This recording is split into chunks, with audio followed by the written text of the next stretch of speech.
Ratna Wijaya bukan tipe perempuan yang menunggu.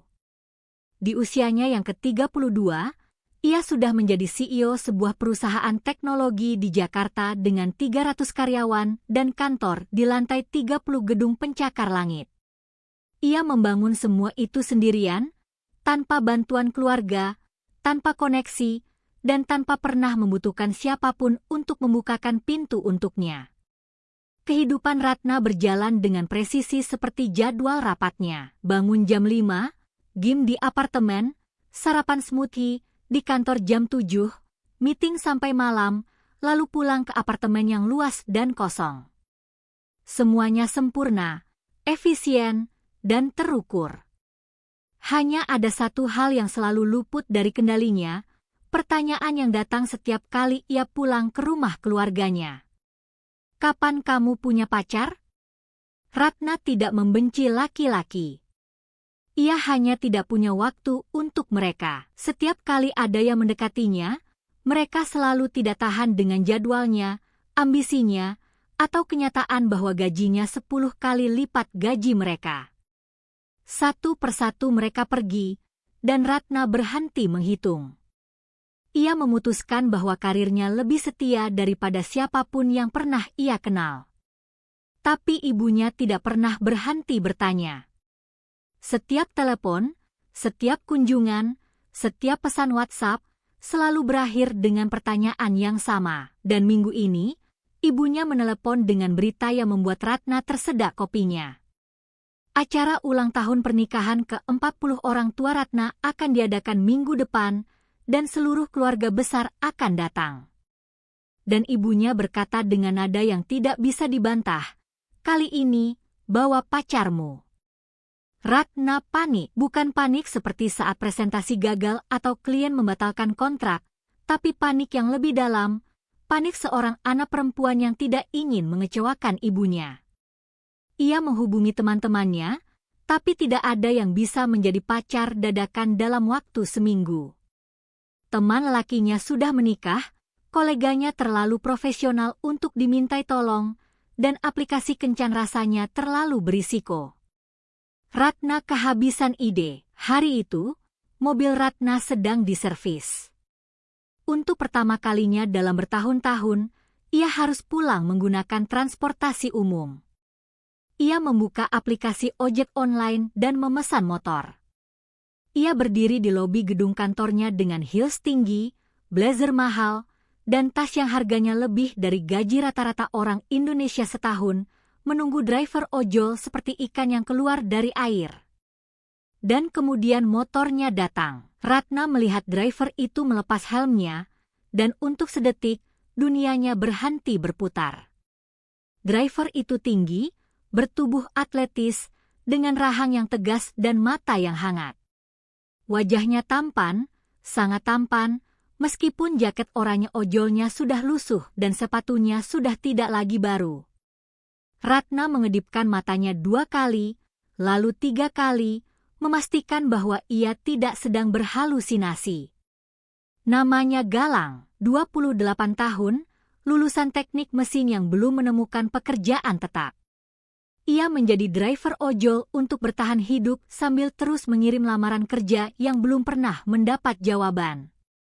Ia tinggal di kos sederhana di Jakarta Timur, dan motornya adalah satu-satunya aset yang ia miliki.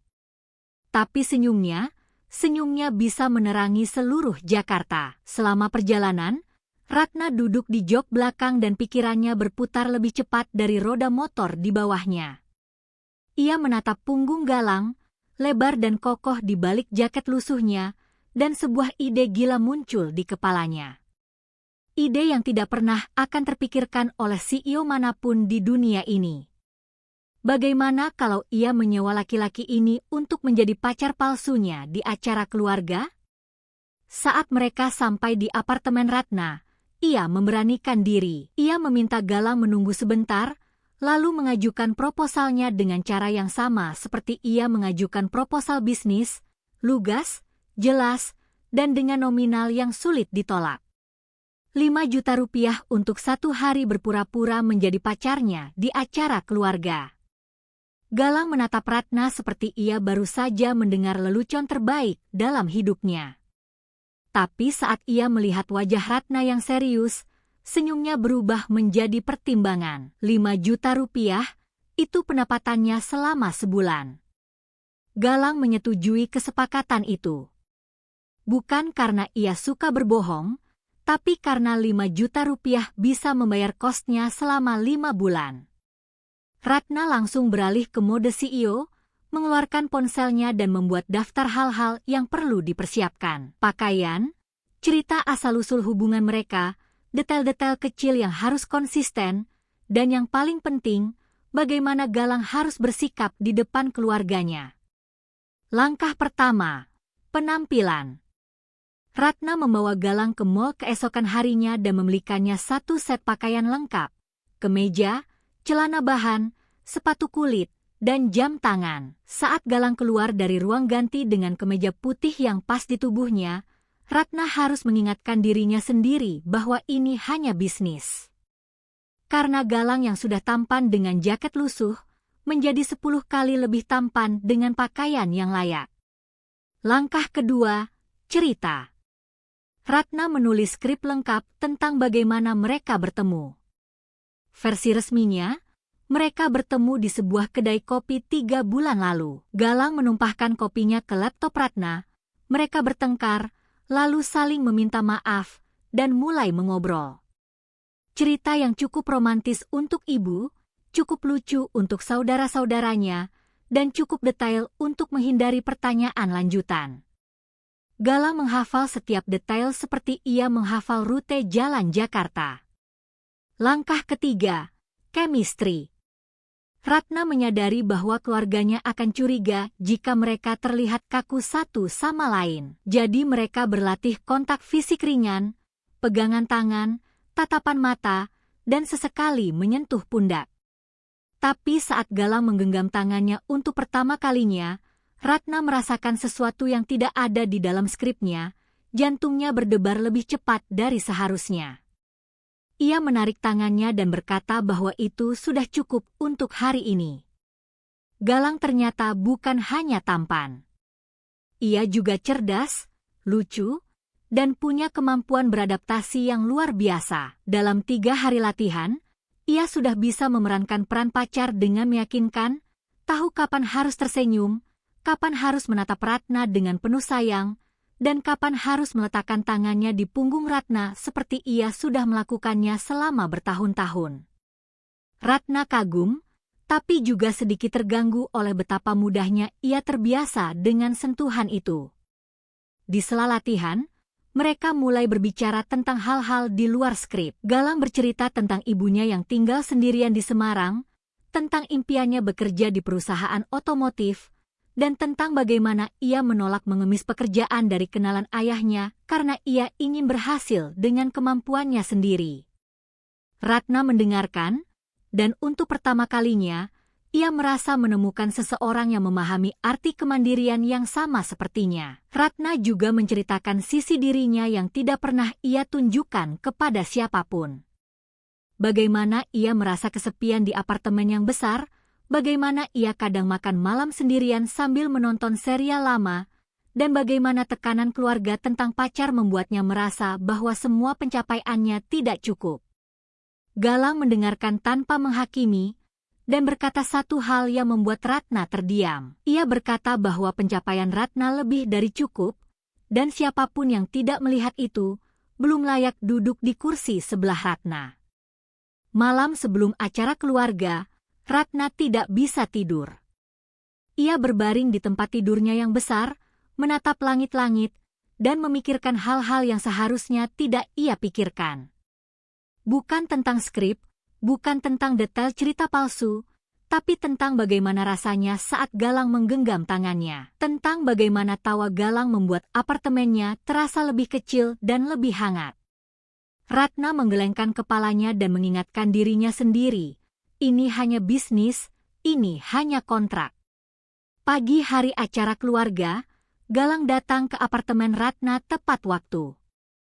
Ia mengenakan kemeja biru yang Ratna belikan, celana bahan yang pas, dan sepatu kulit yang masih baru. Rambutnya ditata rapi, dan wajahnya yang sudah tampan kini terlihat seperti aktor di cover majalah.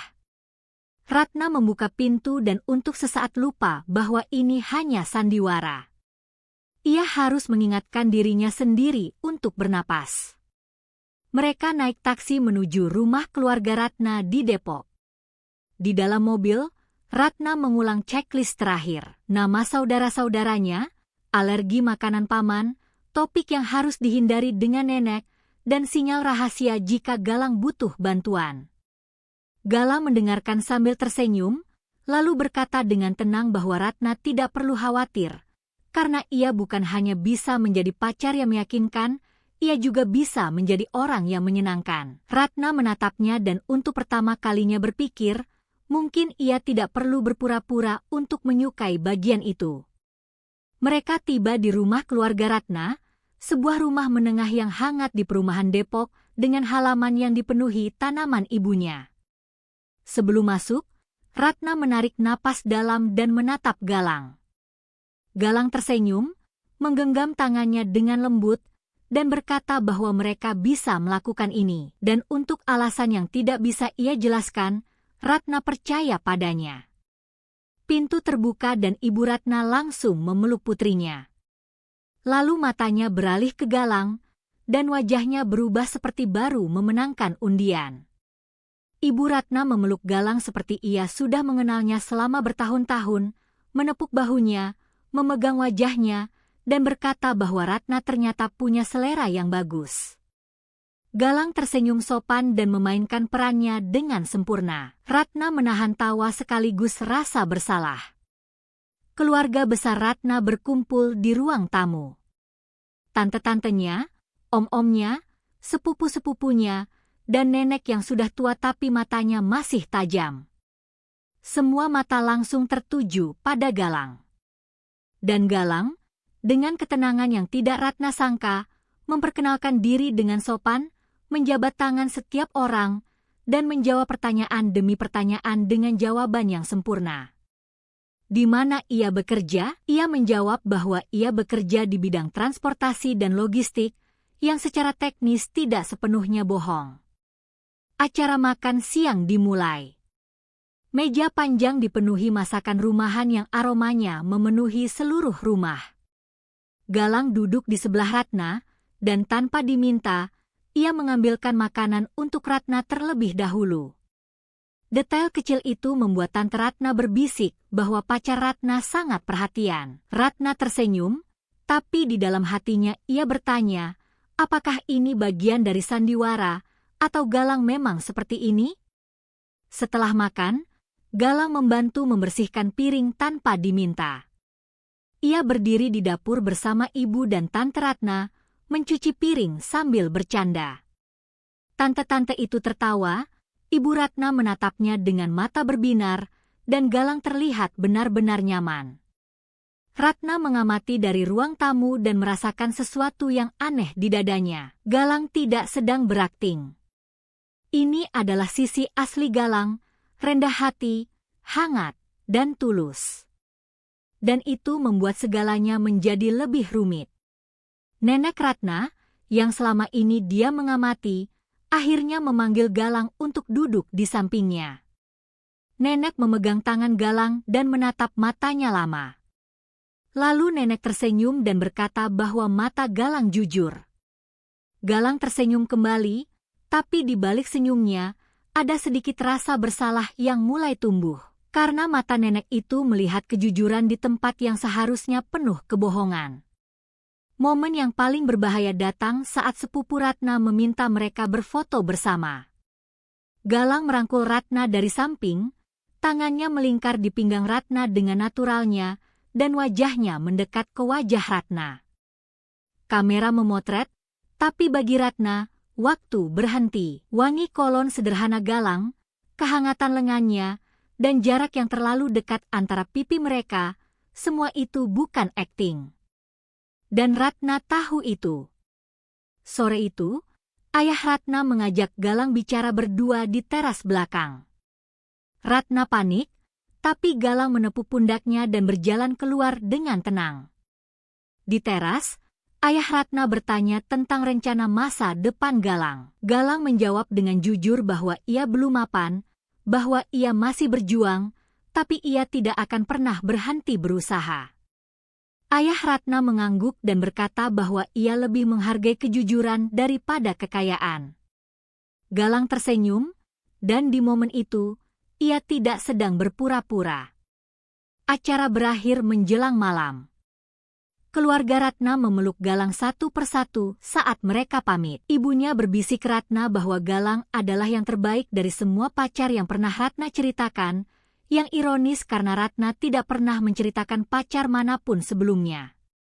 Saat mereka berjalan menjauh dari rumah, Ratna dan Galang berjalan berdampingan dalam diam, dan untuk pertama kalinya, keheningan di antara mereka terasa nyaman, bukan canggung. Di dalam taksi pulang, mereka duduk bersebelahan tapi tidak bicara. Galang menatap keluar jendela, dan Ratna menatap Galang. Ia memikirkan tentang bagaimana Galang mencuci piring tanpa diminta, bagaimana ia berbicara dengan ayahnya dengan jujur, dan bagaimana nenek berkata bahwa mata Galang jujur. Ratna menyadari sesuatu yang menakutkan, Galang tidak perlu berpura-pura menjadi pacar yang baik, karena ia memang orang yang baik. Dan itu berarti perasaan yang mulai tumbuh di dada Ratna juga bukan pura-pura. Kontrak sudah selesai. Galang sudah memenuhi kesepakatannya. Tapi keesokan harinya, Ratna mendapati dirinya membuka aplikasi ojol dan mengetik pesan ke Galang. Ia menulis bahwa ia ingin berterima kasih secara langsung dan mengajaknya makan siang. Galang membalas dalam 3 detik. Ratna menatap balasan itu dan tersenyum, lalu menyadari bahwa ia sedang tersenyum, lalu berhenti tersenyum, lalu tersenyum lagi. CEO paling disiplin di Jakarta tidak bisa mengendalikan bibirnya sendiri. Mereka makan siang di warung sederhana di pinggir jalan, bukan di restoran mahal. Galang yang memilih tempatnya. Ratna duduk di kursi plastik, makan nasi Padang dengan tangan, dan tertawa lebih keras daripada ia pernah tertawa di restoran bintang 5 manapun. Galang menceritakan kisah-kisah lucu dari pekerjaannya sebagai ojol, penumpang yang tidur di jok belakang, GPS yang membawa ke jalan buntu, dan kucing yang pernah ia antar ke dokter hewan. Ratna lupa bahwa ia adalah CEO. Dan itu terasa luar biasa. Setelah makan siang itu, mereka mulai bertemu lebih sering. Ratna bilang pada dirinya sendiri bahwa ini hanya pertemanan biasa. Tapi pertemanan biasa tidak membuat jantungmu berdebar saat melihat notifikasi pesannya. Pertemanan biasa tidak membuatmu memilih baju 3 kali sebelum bertemu. Dan pertemanan biasa tidak membuatmu memikirkan seseorang sebelum tidur dan setelah bangun. Ratna tahu, ini bukan pertemanan biasa. Tapi ia belum siap mengakuinya. Galang juga merasakan sesuatu yang tidak ada di kontrak. Saat ia mengantarkan penumpang lain, ia membandingkan mereka dengan Ratna. Tidak ada yang tertawa seperti Ratna, tidak ada yang menatapnya seperti Ratna, dan tidak ada yang membuat kosnya terasa lebih kosong dari biasanya seperti setelah seharian bersama Ratna. Tapi Galang tahu posisinya. Ia driver ojol, dan Ratna adalah CEO. Jarak di antara mereka bukan jarak yang bisa ditempuh dengan motornya. Suatu malam, Ratna menelepon Galang saat hujan deras. Mobilnya masih diservis, dan ia tidak bisa mendapat taksi. Galang datang dalam 20 menit, basah kuyup, dengan jas hujan cadangan untuk Ratna. Mereka berdiri di bawah kanopi gedung kantor Ratna, bersebelahan, menunggu hujan mereda. Tangan mereka hampir bersentuhan. Dan di momen itu, dengan suara hujan sebagai satu-satunya musik, keduanya tahu bahwa ini sudah melewati batas pertemanan. Ibu Ratna mulai menelepon lebih sering, selalu bertanya tentang Galang. Kapan Galang datang lagi? Kapan mereka menikah? Apakah Galang suka rendang buatan ibu? Ratna menjawab seadanya, tapi setiap pertanyaan ibunya membuat jaring kebohongan semakin tebal. Dan yang paling menyakitkan, ibunya terdengar sangat bahagia. Bahagia karena putrinya akhirnya menemukan seseorang. Ratna tidak tahu bahwa kebohongan bisa terasa sesakit ini. Masalah semakin rumit ketika kakak Ratna, yang tinggal di Surabaya, mengumumkan bahwa ia akan datang ke Jakarta bulan depan dan ingin bertemu Galang. Ratna menyadari bahwa sandiwara ini tidak bisa berhenti di satu acara. Kebohongan melahirkan kebohongan, dan sekarang ia harus memilih memperpanjang kontrak dengan Galang, atau mengakhiri semuanya dan menghadapi kemarahan keluarganya. Atau, ada pilihan ketiga yang tidak berani ia pikirkan, menjadikan semuanya nyata. Ratna memilih untuk bertemu Galang dan membahas perpanjangan kontrak. Tapi saat mereka duduk berhadapan di kafe, kata-kata bisnis tidak keluar dari mulutnya. Yang keluar justru pertanyaan apakah Galang menikmati hari itu di rumah keluarganya. Galang terdiam, lalu menjawab bahwa itu adalah hari terbaik yang pernah ia alami dalam waktu yang sangat lama. Bukan karena uangnya, tapi karena ia merasa punya keluarga yang hangat, meskipun hanya pinjaman. Ratna menatapnya, dan kata-kata kontrak terasa tidak relevan lagi. Mereka berjalan pulang bersama malam itu. Galang mengantarkan Ratna sampai lobi apartemennya. Di depan lift, mereka berdiri berhadapan, dan udara di antara mereka terasa berbeda, lebih berat, lebih hangat, lebih penuh dengan hal-hal yang tidak terucap. Galang menatap Ratna, dan untuk sesaat, Ratna berpikir ia akan menciumnya. Tapi Galang hanya tersenyum, mengucapkan selamat malam, dan berjalan pergi. Pintu lift tertutup, dan Ratna berdiri sendirian dengan jantung yang berdegup kencang dan bibir yang masih menunggu sesuatu yang tidak datang. Malam itu, Ratna tidak bisa tidur. Ia berdiri di balkon apartemennya, menatap Jakarta yang berkilauan di bawahnya, dan memikirkan seorang laki-laki yang mengantarkan orang dengan motor untuk bertahan hidup. Laki-laki yang mencuci piring tanpa diminta, yang membuat neneknya tersenyum, yang membuatnya tertawa di warung pinggir jalan, dan yang hampir menciumnya tadi. Ratna Wijaya, CEO yang tidak pernah membutuhkan siapapun, akhirnya harus mengakui satu hal, ia membutuhkan Galang. Bukan sebagai pacar sewaan, tapi sebagai orang yang membuatnya merasa utuh. Ratna memutuskan untuk jujur kepada Galang tentang perasaannya. Ia mengajaknya bertemu di kafe tempat mereka biasa makan, memesan 2 kopi, dan duduk berhadapan. Tapi sebelum Ratna sempat bicara, Galang yang lebih dulu membuka mulut. Ia berkata bahwa ia tidak bisa menerima uang perpanjangan kontrak, karena perasaannya sudah tidak bisa dikontrak. Ratna menatapnya, dan untuk pertama kalinya, CEO yang selalu punya jawaban untuk segalanya, tidak punya kata-kata. Mereka bertatapan dalam diam yang terasa seperti selamanya. Lalu Ratna melakukan sesuatu yang tidak pernah ia lakukan dalam hidupnya. Ia melepas semua pertahanannya. Ia berkata bahwa ia juga merasakan hal yang sama, bahwa sandiwara itu berakhir sejak lama di hatinya, dan bahwa ia takut mengakuinya karena ia tidak pernah membutuhkan siapapun sebelumnya. Galang mengulurkan tangannya di atas meja. Kali ini, Ratna tidak menariknya kembali. Tapi kebahagiaan itu tidak bertahan lama.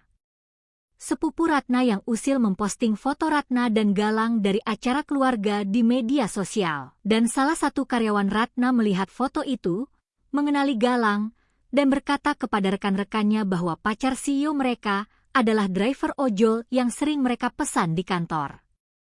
Gosip itu menyebar di kantor seperti api, dan dalam hitungan jam, seluruh perusahaan tahu.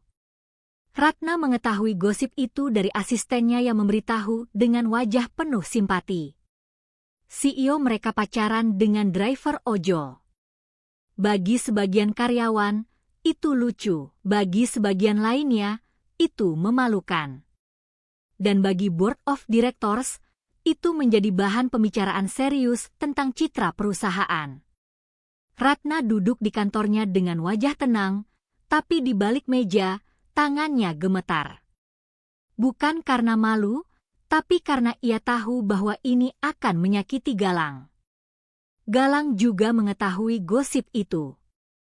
Seorang penumpang yang ia jemput mengenalinya dari foto viral dan bertanya apakah benar ia pacaran dengan CEO. Galang tersenyum dan tidak menjawab, tapi saat penumpang itu turun, senyumnya hilang. Ia menyadari bahwa di mata dunia, ia bukan pacar Ratna, ia adalah lelucon. Driver ojol yang bermimpi terlalu tinggi. Dan rasa malu itu, meskipun tidak ia tunjukkan, menggerogotinya dari dalam. Galang mengirim pesan kepada Ratna. Pesannya singkat dan terasa seperti kontrak yang ditutup. Ia berkata bahwa ia tidak ingin menjadi beban untuk karir Ratna, bahwa dunia mereka terlalu berbeda, dan bahwa mungkin yang terbaik adalah mereka berhenti sebelum semuanya menjadi lebih rumit. Ratna membaca pesan itu 3 kali, dan setiap kali ia membacanya, dadanya terasa lebih sesak. Ia mengetik balasan 10 kali, menghapusnya 10 kali, dan akhirnya meletakkan ponselnya dengan layar menghadap ke bawah. Hari-hari tanpa Galang terasa berbeda. Apartemen yang dulu terasa cukup untuk Ratna, kini terasa terlalu besar dan terlalu sunyi. Ia tidak lagi tertawa di warung pinggir jalan. Ia tidak lagi tersenyum saat memeriksa ponselnya. Dan setiap kali ia melihat driver ojol di jalan, jantungnya berhenti sedetik sebelum menyadari bahwa itu bukan Galang. Ratna kembali menjadi CEO yang sempurna, efisien, dan terukur. Tapi sekarang ia tahu bedanya antara sempurna dan utuh, dan tanpa Galang, ia hanya sempurna. Seminggu kemudian, Ibu Ratna menelepon dan bertanya mengapa Galang tidak pernah datang lagi. Ratna diam. Ibu bertanya apakah mereka putus. Ratna diam lebih lama. Dan kemudian, untuk pertama kalinya, Ratna menangis di telepon kepada ibunya. Bukan menangis tentang Galang saja, tapi tentang kebohongan, tentang kesepian yang ia sembunyikan selama bertahun-tahun, dan tentang betapa lelahnya ia berpura-pura bahwa ia tidak membutuhkan siapapun. Ibunya mendengarkan, dan hanya berkata satu hal, pulang. Ratna pulang ke Depok. Ibu memeluknya tanpa bertanya. Ayah membuat teh. Dan di ruang tamu kecil itu, Ratna menceritakan semuanya. Bahwa Galang adalah pacar sewaan, bahwa ia menyewa driver ojol karena tidak mau mengecewakan mereka. Dan bahwa dalam prosesnya, ia jatuh cinta sungguhan pada orang yang seharusnya hanya menjadi aktor pendukung di sandiwara hidupnya. Ibunya terdiam lama. Lalu tersenyum. Dan berkata bahwa ia sudah tahu. Ibu menjelaskan bahwa nenek sudah curiga sejak awal. Mata Galang memang jujur, tapi tatapannya kepada Ratna bukan tatapan 3 bulan pacaran, itu tatapan seseorang yang sedang jatuh cinta untuk pertama kalinya. Nenek melihatnya, ibu melihatnya, dan mereka diam karena mereka melihat sesuatu yang lebih penting dari kebohongan. Mereka melihat 2 orang yang saling menemukan. Ibu berkata bahwa yang penting bukan bagaimana ceritanya dimulai, tapi bagaimana Ratna memilih untuk melanjutkannya. Ratna kembali ke Jakarta dengan satu misi, menemukan Galang. Ia membuka aplikasi ojol, tapi Galang sudah tidak aktif. Ia menelepon, tapi nomornya tidak aktif. Ia pergi ke kos Galang di Jakarta Timur, tapi pemilik kos berkata bahwa Galang sudah pindah 2 hari lalu tanpa meninggalkan alamat baru. Ratna berdiri di depan pintu kos yang kosong dan merasakan sesuatu yang tidak pernah ia rasakan sebelumnya, ketakutan kehilangan seseorang yang benar-benar ia inginkan. Ratna tidak menyerah. Ia menggunakan semua sumber daya yang ia punya, bukan sebagai CEO, tapi sebagai perempuan yang sedang mencari laki-laki yang dicintainya. Ia menelusuri media sosial, menghubungi sesama driver ojol, dan bahkan mendatangi pangkalan ojol di dekat kantornya. Seorang driver senior akhirnya memberikan informasi bahwa Galang pernah menyebut bahwa jika suatu hari ia pulang, ia akan pulang ke Semarang, ke ibunya. Ratna melakukan sesuatu yang tidak pernah ia bayangkan akan ia lakukan. Ia membatalkan seluruh jadwal rapatnya untuk 2 hari, menyerahkan tanggung jawab kepada wakilnya, dan memesan tiket kereta ke Semarang. CEO yang selalu mengendalikan segalanya, kini duduk di gerbong ekonomi kereta api, menatap sawah-sawah yang bergerak di luar jendela, dan untuk pertama kalinya dalam hidupnya, tidak tahu apa yang akan terjadi selanjutnya. Dan itu terasa membebaskan. Ratna tiba di Semarang dan menemukan alamat Ibu Galang dari informasi yang ia kumpulkan. Rumahnya kecil, sederhana, di gang sempit di kawasan Semarang Selatan. Ratna berdiri di depan rumah itu, jantungnya berdebar lebih kencang daripada saat ia presentasi di depan investor miliaran. Ia mengetuk pintu. Dan yang membukanya bukan Galang, tapi seorang ibu paruh baya dengan mata yang sama hangatnya dengan mata Galang. Ibu Galang mempersilakan Ratna masuk dengan kebingungan yang sopan. Rumahnya kecil tapi bersih, dengan foto-foto Galang kecil di dinding dan piala akademik di rak. Ratna melihat foto Galang saat wisuda teknik mesin, tersenyum lebar dengan toga, dan hatinya terasa hangat sekaligus sesak. Ibu Galang membuat teh dan bertanya siapa Ratna. Ratna menjawab dengan jujur bahwa ia adalah perempuan yang menyakiti putra ibu, dan ia datang untuk memperbaikinya. Ibu Galang mendengarkan cerita Ratna tanpa menginterupsi, tentang pacar sewaan, tentang sandiwara, tentang perasaan yang tumbuh tanpa izin, dan tentang Galang yang pergi karena merasa tidak layak. Setelah Ratna selesai bicara, Ibu Galang terdiam lama. Lalu ia berkata bahwa Galang memang ada di Semarang. Ia ada di bengkel teman di ujung jalan, memperbaiki motor yang akan ia gunakan untuk memulai usaha jasa kurir kecil. Ibu Galang memberikan alamatnya, dan sebelum Ratna pergi, ibu itu berkata satu hal, bahwa putranya memang keras kepala, tapi hatinya lembut. Ratna berjalan ke bengkel itu. Dan di sana, di bawah kanopi seng yang sederhana, ia melihat Galang. Tangan penuh oli, rambut berantakan, jaket ojol yang sama lusuhnya, membungkuk di atas mesin motor yang ia bongkar. Ia tidak terlihat seperti laki-laki yang Ratna dandani dengan kemeja biru dan sepatu kulit. Ia terlihat seperti Galang yang sebenarnya, pekerja keras, sederhana, dan jujur. Dan bagi Ratna, ia tidak pernah terlihat lebih tampan dari momen ini. Galang mengangkat kepalanya dan melihat Ratna. Dunianya berhenti. Ia berdiri perlahan, tangannya masih penuh oli, dan menatap Ratna seperti ia sedang melihat sesuatu yang mustahil. Ratna berjalan mendekat, berdiri di hadapannya, dan berkata 3 hal. Pertama, ia meminta maaf karena pernah menganggap perasaan mereka sebagai kontrak. Kedua, ia tidak peduli dengan apa yang orang lain pikirkan. Dan ketiga, ia datang ke Semarang bukan dengan mobil atau pesawat atau helikopter, tapi dengan kereta ekonomi, karena ia ingin Galang tahu bahwa ia datang bukan sebagai CEO, tapi sebagai Ratna. Galang tidak berkata apa-apa. Ia hanya berdiri di sana, menatap Ratna, dengan mata yang berkaca-kaca dan tangan yang masih berminyak. Lalu ia melakukan satu hal, ia tersenyum. Senyum miring yang sama seperti pertama kali ia melepas helmnya di depan gedung kantor Ratna. Senyum yang membuat CEO paling tangguh di Jakarta lupa cara bernapas. Dan Ratna tahu, tanpa kata-kata, bahwa jawabannya adalah ya. Dan saat Galang meletakkan satu-satunya helmnya di kepala Ratna untuk perjalanan pulang dengan motor, Ratna menyadari sesuatu. Helm itu lusuh, tergores, dan baunya seperti matahari dan jalanan Jakarta. Tapi itu adalah helm yang sama yang Galang berikan padanya di hari pertama mereka bertemu. 1 helm, 2 hati. Dan kali ini, Ratna tidak duduk di jok belakang sebagai CEO yang menyewa ojol. Ia duduk di sana sebagai perempuan yang memilih laki-laki ini, bukan karena ia sempurna, tapi karena ia nyata. Dan di antara semua keputusan bisnis yang pernah Ratna buat dalam hidupnya, keputusan untuk naik motor tua itu, dengan tangan melingkar di pinggang laki-laki berminyak berjaket lusuh, adalah keputusan terbaiknya.